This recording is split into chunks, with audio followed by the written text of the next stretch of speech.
Já de volta aqui com o TV Mar News, nesse momento 11 horas e 31 minutos, gente. Olha, você sabia que antes de iniciar uma obra ou reforma em um imóvel, você precisa atentar para o licenciamento ambiental da obra?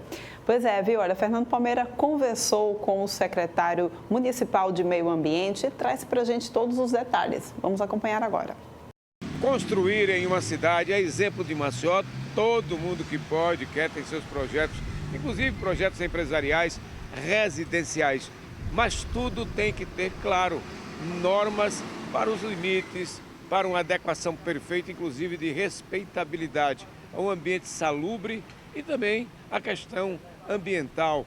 Vamos saber aqui mais detalhes com ele, que é subsecretário do Meio Ambiente de Maceió, Diogo Lino, que nos fala sobre o arcabouço jurídico de nossa capital para o ordenamento das liberações, as necessidades e as exigências para essas construções. Primeiramente, um bom dia. Eu gostaria de deixar claro a todos que construir de forma responsável é necessário, e principalmente quando a gente tem temas como a parte ambiental. Na verdade, você trabalhar, você proteger o meio ambiente é questão constitucional e está previsto no artigo 225, onde todos deverão ter o direito ao meio ambiente sustentável e equilibrado para as próximas gerações. Nós temos aí vários tipos de obtenção de licença. Os tipos de licença ambiental, a edilícia, enfim, mas tudo isso dentro de normas já pré-existentes e que é necessário sob pena de embargo da obra. Perfeitamente. Na verdade, o nosso sistema de licenciamento ambiental, ele é tripartite. O que é um sistema tripartite? Na verdade, nós dividimos de forma administrativa o processo de licenciamento em 3 etapas. A espécie licença prévia, implantação e operação. Onde a mais importante dela, ao meu ver, chama-se o licenciamento prévio. E por que ela é importante? Simplesmente é porque vai ser na licença prévia onde nós vamos saber o tipo de empreendimento que vai ser construído, que vai ser realizado, a localização onde ele será realizado e, de fato, se ele poderá ser tocado adiante ou não. A sua pasta, o seu órgão, que é a Secretaria Municipal do Meio Ambiente e Urbanismo, ela é responsável pela emissão desses documentos. O que é necessário para o empreendedor, para o construtor, seja ele qual fosse, residencial ou empresarial, obter essa licença? Vamos lá. Na verdade, o processo de licenciamento ambiental vai de acordo com o que você deseja fazer, né? Enfim, se caso você tenha interesse em fazer, por exemplo, uma loja de perfume, você não vai operar de uma forma que talvez um hospital opere, né? De fato, não opera, né? Enfim, o que é que eu quero te dizer com isso? Uma vez que você, no processo de operação, você não emite rejeitos que são poluentes ao meio ambiente, você fica dispensado. Nós emitimos um processo de dispensa, né? Onde, de fato, para você conseguir essa dispensa ambiental, é necessário que você vá à secretaria ou mande um e-mail para a secretaria, onde será analisado essa sua licença. Ou seja, mesmo mediante um processo de dispensa ambiental, você terá um processo que será analisado para assim você conseguir essa dispensa. Mas caso você deseje empreender e fazer um hospital ou um outro empreendimento, aí sim você vai passar por todo o processo de licenciamento ambiental, onde será cobrados determinados estudos que nós disponibilizaremos mediante um checklist. Tudo regido por normas, pela legislação municipal, como o decreto 8.903 de 2020, que regulamenta a classificação, inclusive, de risco das atividades econômicas, principalmente as voltadas para o ambiente empresarial. E aí vai os riscos, as normas de construção, uma série de orientações e determinações que devem, como toda a construção, ser seguida à risca. Sim, sem dúvida. Na verdade, é aquela questão que nós falamos logo no início, né? É a preocupação com o amanhã, com a sociedade, com o futuro, com as próximas gerações. E isso está previsto na nossa Constituição Federal. Então, o que é bom, pessoal, vocês contribuintes que vêm aqui à prefeitura, que vêm à secretaria, é saber de fato qual tipo de empreendimento que vocês queiram realizar, para assim nós disponibilizarmos para vocês o quê? Um checklist. E esse checklist vai estar dizendo qual o estudo necessário, qual o documento necessário, se vai ser um estudo ambiental simplificado, se vai ser um ECA, enfim, vai ser mediante essa documentação que nós vamos dizer das diretrizes do licenciamento, né, que será realizado. Com as imagens de Chico Nogueira, Fernando Palmeira, para a TV Mar da organização Ardon de Melo, no canal 525 NET. Claro. Gente, vamos agora chamar de novo o Fernando Palmeira, só que dessa vez ao vivo aqui para a nossa programação. Ele se encontra ali no Memorial à República, em Jaraguá, e vem trazendo para a gente todos os detalhes do desfile de 7 de setembro, que deve acontecer amanhã. Bom dia para você, Fernando.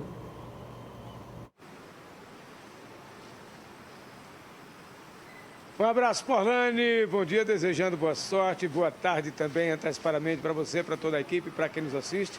E fazendo um convite geral para a grande festa cívica do 7 de setembro, que acontece em todo o Brasil, e especialmente, particularmente, aqui em Maceió, onde estamos já acompanhando, aqui no Monumento à República, os últimos retoques, onde as autoridades ficarão aqui num toldo gigante, uma concha acústica especialmente preparada para que as autoridades também participem desse desfile, e toda uma estrutura de toldos, com as cores, claro, verde e amarela, quando cerca de 1.500 integrantes das Forças de Segurança Pública desfilarão entre as avenidas Assis Chateaubriand e a Avenida da Paz, aqui em Jaraguá, onde estamos, amanhã, né? Dia 7 de setembro, quinta-feira, o tradicional que acontecerá quando estamos celebrando aí 201 anos da independência do Brasil, a partir das 8 horas e 30 minutos.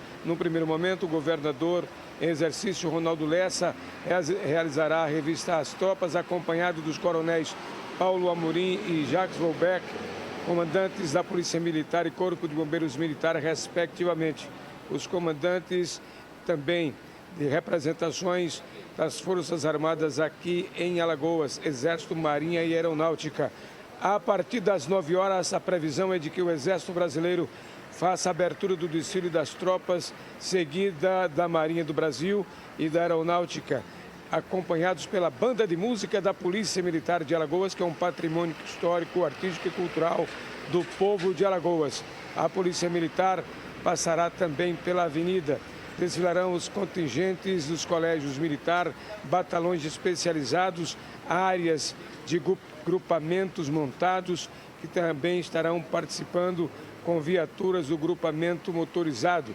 A banda do Corpo de Bombeiros Militar de Alagoas abrirá o desfile militar da instituição, inclusive com sua tropa, com embarcações, veículos de busca, resgate, combate a incêndio. Em seguida, será a vez da Polícia Civil, que também terá uma representação. E logo em seguida chegará aí o Grupamento Aéreo de Segurança Pública de Alagoas, Polícia Científica, Polícia Penal, também ronda no bairro, e motos, viaturas, Departamento Municipal de Transporte e Trânsito, MTT, além da Guarda Municipal, que já está também por aqui, já fazendo totalmente a marcação do terreno. Serão mais ou menos 200 homens, 200 agentes que estarão entre a multidão e em todo o entorno do evento. Chamando a atenção também por parte do Departamento Municipal de Transporte e Trânsito para o isolamento a partir das 6 da manhã dessa quinta-feira, dia 7, quando teremos aí a participação dos agentes de trânsito orientando a comunidade, porque será isolado toda essa área aqui do desfile. Tudo pronto. E você é convidado especial do Governo do Estado, da Prefeitura Municipal de Maceió, das Forças Armadas, da Força de Segurança Pública do Estado de Alagoas, para juntos comemorarmos mais um 7 de setembro, dia da independência do Brasil. Com as imagens do Chico Nogueira, aqui de Jaraguá, Fernando Palmeira, para a TV Mar da organização Ardon de Melo, no canal 525 NET, claro. E a gente segue com você, Porlane Santos, no TV Mar News. E olha, gente, amanhã você vai acompanhar, né, aqui no nosso jornal, a partir das 11 horas, como que foi, então, esse momento desse desfile. A gente vai fazer toda a cobertura, tá bem? Fica com a gente ligadinho. Olha, a maioria do STF declarou constitucional e validou a contribuição assistencial a sindicatos por meio dos empregados. Quem vai conversar com a gente agora sobre isso é Geraldo Carvalho, advogado trabalhista, que vai tirar para a gente todas as dúvidas. Bom dia, seja bem-vindo mais uma vez aqui ao nosso estúdio. Geraldo, a gente já vinha vendo esse tipo de situação acontecer, mas ainda não havia o aval, é isso, do STF, para que isso de fato fosse válido? Bom dia, Porlane. Bom dia, telespectadores da TV Mar. Veja bem, a contribuição, o custeio de um sindicato, ele tem várias vertentes. O prédio, a questão material de manutenção, a luta sindical, a negociação coletiva, ela exige muitas vezes uma comunicação, você precisa lançar editais, você precisa muitas vezes até divulgar uma campanha salarial, por exemplo. Você às vezes vê faixas, você vê outdoor, tem muitas coisas que a gente vê no dia a dia de uma entidade sindical e isso representa um custo. Então, o serviço da entidade, que é a entidade coletiva sindical presta à coletividade de trabalhadores, ela tem um custo e ele precisa ser naturalmente custeado pelos trabalhadores à medida de que a luta do sindicato beneficia os trabalhadores. É pelo sindicato que a gente consegue uma base salarial maior, né, um aumento salarial, a gente consegue, o trabalhador consegue um plano de saúde. São conquistas de um modo geral que elas são possíveis através da atuação do sindicato. Isso precisa de um custeio. Só que esse custeio ele foi muito gravemente abalado no momento da reforma trabalhista. A reforma trabalhista, ela tirou a obrigatoriedade da contribuição sindical e isso depois de que, mais ou menos por volta de 2017, também tinha tido uma decisão que era proibido a cobrança automática da contribuição assistencial, desses elementos de custeio do sindicato. E recentemente, agora mais no dia 1º de setembro, foi reaberto a discussão para avaliar se é possível o trabalhador, o sindicato cobrar a contribuição sindical sem a autorização expressa do trabalhador. E aí o Supremo Tribunal Federal, já por maioria, como você disse, atingiu a maioria no sentido de que não. O sindicato pode cobrar, exceto que o trabalhador expressamente diga que não quer. Compreende a diferença? Isso, no final das contas, faz uma diferença grande. Ou seja, caso o trabalhador não se manifeste, fica subentendido que ele aceita esse desconto no seu salário para a contribuição sindical. É isso? Exatamente. Caso ele se oponha, ele precisa então se manifestar e aí essa manifestação ele deve ser feita de que forma? É uma carta de oposição que ele vai protocolar na empresa, que é quem faz o desconto para fazer o repasse ao sindicato. Então, se ele não se manifestar que não quer, ele vai ter esse desconto num percentual, que é importante, fica muito claro, num percentual que vai ser definido pela própria categoria, em um acordo ou convenção coletiva, de 1%, de 2%. Então, é importante que o trabalhador lembre-se que o sindicato é um ambiente também de discussão, é um ambiente de conquista de benefícios, mas de discussão, e isso daí vai ser decidido pela base de trabalhadores, o percentual. Ficando decidido, aí ele vai poder ser descontado independente de autorização. Por quê? Porque a lógica que foi reconhecida pelo tribunal, pelo pelo STF, foi reconhecer que os trabalhadores são beneficiados pelos benefícios alcançados pelo sindicato, independente de serem sindicalizados ou não, independente de ter autorização ou não, entendeu? Já era exatamente outra pergunta que eu ia te fazer. E essa cobrança, ela vai ser feita independente se a pessoa está sindicalizada ou não. Ela se estende, então, para todos os trabalhadores daquela determinada área. Exatamente. Assim como aqueles benefícios, a conseguir um aumento no salário base da categoria vai atingir a todos, se o sindicato conseguir um benefício desse, independente de ser sindicalizado ou não, se o sindicato, no mesmo acordo que conseguir um aumento salarial, conseguir estabelecer uma contribuição assistencial. Se vai beneficiar, vai também trazer a possibilidade de desconto da contribuição. Só que nesse caso, especialmente, atualmente, é possível que, se o trabalhador não quiser aceitar esse desconto, ele manifeste expressamente a sua oposição, o seu desinteresse no desconto. Mas é importante dar essa contribuição para o custeio sindical, porque é dessa contribuição que o sindicato fica materialmente forte, né, com recursos para conseguir avanços em outras áreas. A gente precisa recuperar de verdade autoestima, valorização, respeito à entidade sindical, porque no final das contas todo trabalhador tem direito de ter uma entidade forte em defesa dos seus direitos. Agora, o que é o imposto sindical? O que é que difere a contribuição, essa contribuição para o imposto sindical? Explica para a gente. O imposto sindical, Porlane, ele é constitucional também, mas ele é especificamente um dia, deixou de ser imposto a partir do momento que deixou de ser obrigatório. É interessante a gente esclarecer isso. Era chamado de imposto sindical porque era obrigatório, estava previsto na CLT. A CLT assim, é um documento antigo, uma lei que trazia essa previsão como obrigatória. E era correspondente a um dia de trabalho no ano. Todo trabalhador tinha o dever de ser descontado um dia de seu trabalho para custeio sindicato. E aí era chamado de imposto sindical. Essa obrigação, essa contribuição sindical, ela continua, não mais como imposto sindical, mas hoje como contribuição sindical. E por quê? Porque ela deixou de ser obrigatória, por isso deixou de ser imposto, e passou a ser facultativa.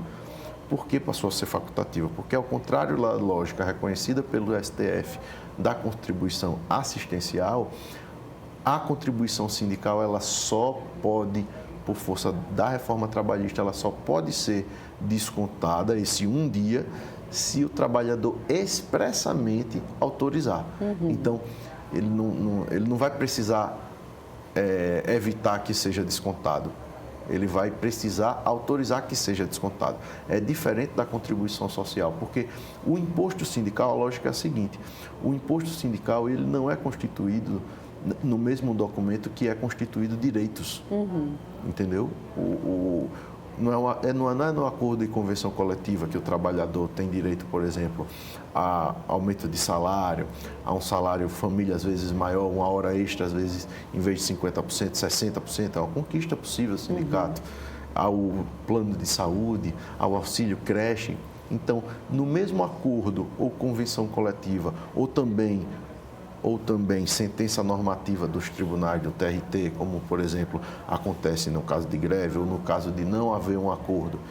No mesmo instrumento que vai ser constituído esse tanto de direito que decorre da conquista sindical, vai ser instituído, se for aprovado por assembleia, por todos os trabalhadores, uma contribuição correspondente, a contribuição assistencial. Então, por isso que a lógica é diferente em relação à contribuição assistencial, que é vinculada aos benefícios, e ao antigo imposto sindical, contribuição sindical, que não é vinculada necessariamente a esses benefícios. Muito bem. Então, Geraldo, muito obrigada pela tua participação aqui no nosso estúdio. A gente volta a se encontrar em outra oportunidade, tá bem? Eu que lhe agradeço, Porlane, estarei sempre à disposição de vocês. E olha só, gente, o jornalista Edivaldo Júnior conversou com a secretária de Estado da Fazenda e traz detalhes para a gente sobre o nosso cenário econômico. Vamos acompanhar agora. Tudo bem? Eu sou Edivaldo Júnior e o tema hoje é reestruturação de dívida. Eu estou aqui com a Renata dos Santos, secretária de Fazenda do Estado de Alagoas. Alagoas, secretária, está com um pedido de 300 milhões de dólares na Assembleia Legislativa, que não é empréstimo.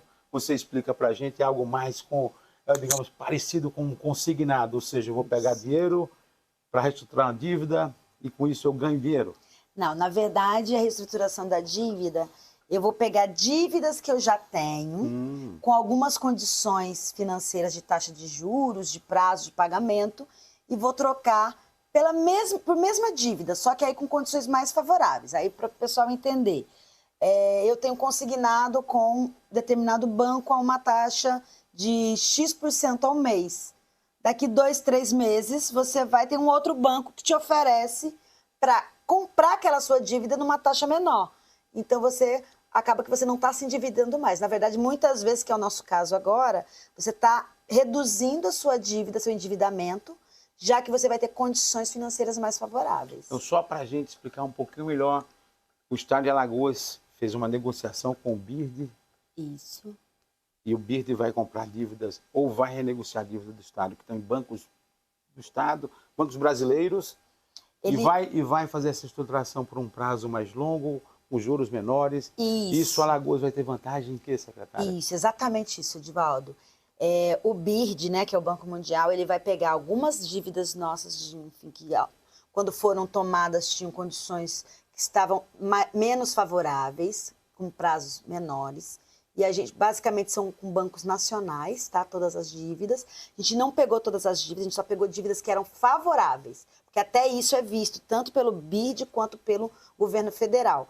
E a gente vai fazer o quê? Ele vai pagar essas dívidas nos bancos e a gente ele vai liquidar nos bancos e a gente vai ficar devendo ele.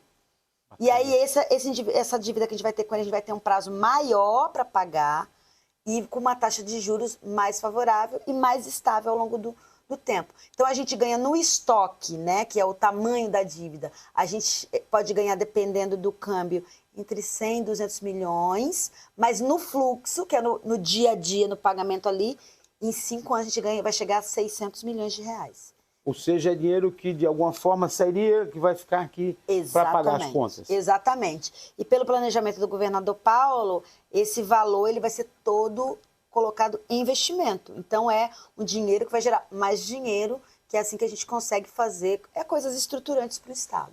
O secretário Alagoas não vai ficar, digamos, nessa reestruturação, só Alagoas tem outras operações.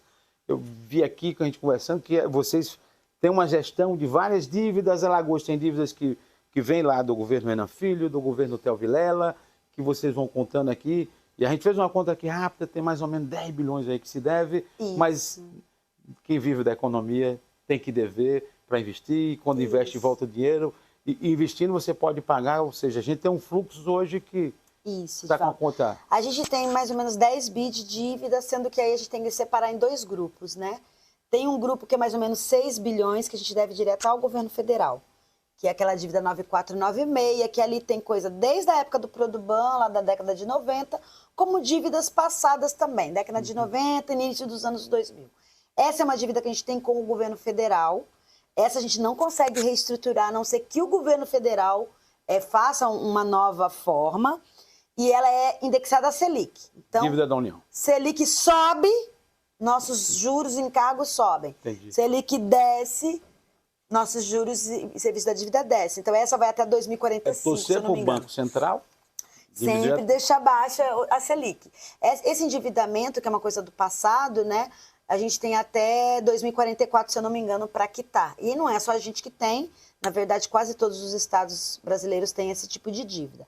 A outra dívida, aí sim, são dívidas que tem algumas da época do governador Theo, épocas da época do governador Renan e agora já até do governador Paulo, né? Dado, por exemplo, que o Profisco a gente assinou agora, então vai ser aí uma dívida já da época do governador Paulo.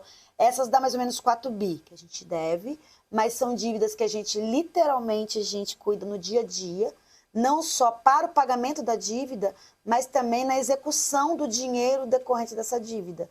Porque tem que pensar que é um dinheiro caro, né? Então, quanto mais rápido a obra foi feita, melhor vai ser para o Estado. Então, a gente faz a gestão de tudo isso aqui na Fazenda, junto com os órgãos responsáveis. E olha, gente, vamos dar uma conferida agora, né, nas notícias do interior aqui do nosso estado, acompanhando mais uma coluna de Mozaluna. Vamos às informações? Boas informações, olha só, Fundo de Participação dos Municípios, sexta-feira, dia 8, estará depositado nas contas das prefeituras, nada mais, nada menos que 1,8 bilhão de reais, certo? A título de FPM extra na conta das prefeituras. Aí os prefeitos estavam preocupados, alguns nem sabiam que existia esse FPM, acreditem, viu? Teve prefeito que ligou para mim perguntando se era verdade esse FPM, e até vereador, coitado, né? Desinformado. Pois é, FPM garantido. E é maior que o FPM extra do ano passado, que foi 1,1 bilhão de reais. Esse ano, 1,8 bilhão de reais.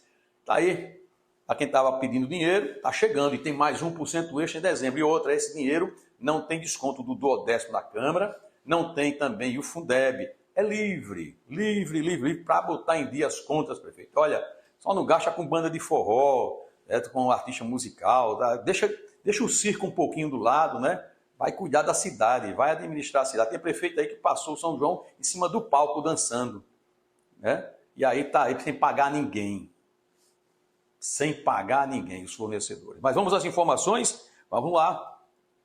Pilar, destaque em São Paulo. O prefeito é esse aí, Renato Rezende Filho. Administra, faz festa, sabe administrar o dinheiro, né? Está lá em São Paulo participando do Connect Smart City, um grande evento, o maior evento de cidades inteligentes e mobilidade urbana do Brasil, representando o estado de Alagoas. Parabéns aí a Renato Rezende Filho, prefeito do Pilar. Esse garoto tem um futuro grande político pela frente, tá bem?